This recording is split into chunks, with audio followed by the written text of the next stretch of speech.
Hello everyone, welcome back to our channel. I hope you all are doing great. आज हम class 11th CBSE का एक बहुत ही interesting chapter को पढ़ने जा रहे हैं जिसका नाम है Ranga's marriage. This chapter is written by Masti Venkatesha Iyengar.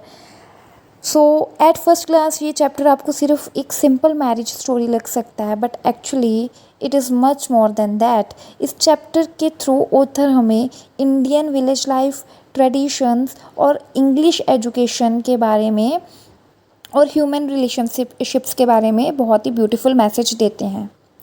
और इस वीडियो में हम इस चैप्टर को बहुत अच्छे से अंडरस्टैंड करेंगे. ठीक है, without further any delay let's get started.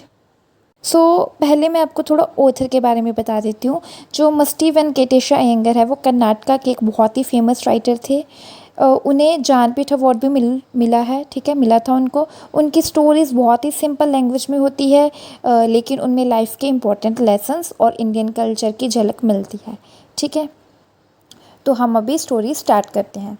Story एक साउथ इंडियन विलेज की है, एक साउथ इंडियन विलेज में सेट है. उस टाइम इंडिया में था जो इंग्लिश लैंग्वेज बहुत ही रेयर थी.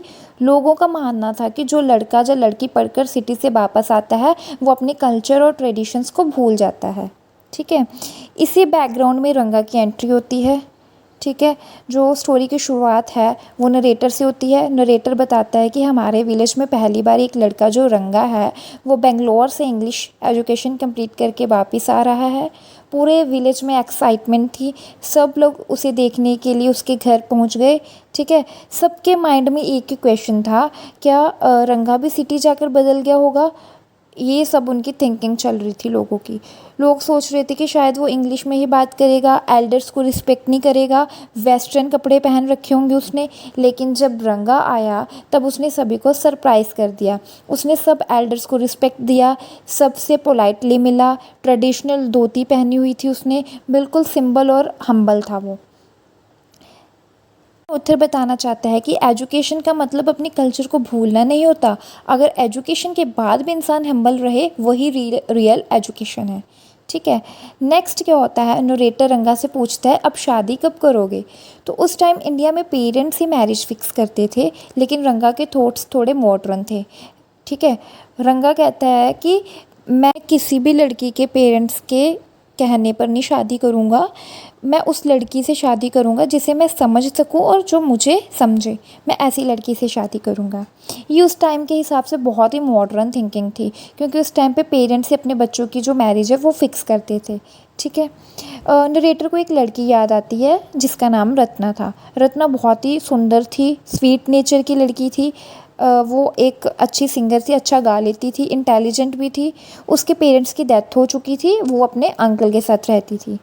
नरेटर सोचता है कि रंगा और रत्ना एक परफेक्ट कपल बन सकते हैं. ठीक है, नरेटर एक प्लान बनाता है. वो रंगा को अपने घर बुलाता है. उसी टाइम रत्ना वहीं वहीं पे रत्ना उस टाइम पे वहीं पे होती है और वो एक गाना गा रही होती है. जैसे ही रंगा रत्ना को देखता है वो उसकी तरफ देखता ही रह जाता है. ठीक है, उसके फेस पर स्माइल आ जाती है, वो नर्वस हो जाता है, वो थोड़ा कम बोलता है. नरेटर तुरंत समझ आता है कि रंगा को रत्ना पसंद आ गई है. नरेटर है वो चाहता है कि रंगा अपनी फीलिंग्स एक्सेप्ट करे, इसलिए वो उसे एक एस्ट्रोलॉजर शास्त्री के पास ले गया. लेकिन उससे पहले नरेटर ने सीक्रेटली शास्त्री को सब कुछ बता दिया था. जब रंगा आए शास्त्री एक्टिंग करने लगा. उसने बोला तुम एक लड़की के बारे में सोच रहे हो, उसका नाम आर से शुरू होता है. रंगा शॉक हो गया. उसने सोचा ये एस्ट्रोलॉजर को कैसे पता. फिर शास्त्री बोला तुम्हारी शादी उसी लड़की से होगी. ये सुनकर जो रंगा है वो बहुत ही खुश हो गया. हाँ, इससे हमें पता चलता है जो ऑथर है वो हमें ये बताना चाहते हैं कि शास्त्री को फ्यूचर के बारे में नहीं पता, वो नरेटर ने पहले ही सब बता दिया था. ये एक ह्यूमर क्रिएट किया उन्होंने यहाँ पे. फिर कुछ टाइम बाद रंगा और रत्ना की शादी हो जाती है. दोनों बहुत खुश रहते हैं. बाद में उनका एक बेटा होता है, उसका नाम वो श्याम रखते हैं. ये नाम नरेटर के रिस्पेक्ट में रखा गया था. इससे पता चलता है कि रंगा और रत्ना नरेटर के बहुत थैंकफुल थे, क्योंकि उसकी नरेटर की वजह से वो दोनों मिल पाए थे और उन दोनों की शादी हुई थी. स्टूडेंट्स, आज हमें रंगा मैरिज को डिटेल में समझा इस चैप्टर को।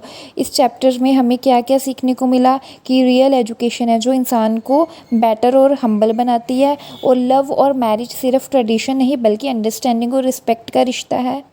अगर आपको ये एक्सप्लेनेशन पसंद आई हो तो लाइक करना, शेयर करना और सब्सक्राइब ज़रूर करना। मिलते हैं नेक्स्ट वीडियो में। Thank you and happy learning.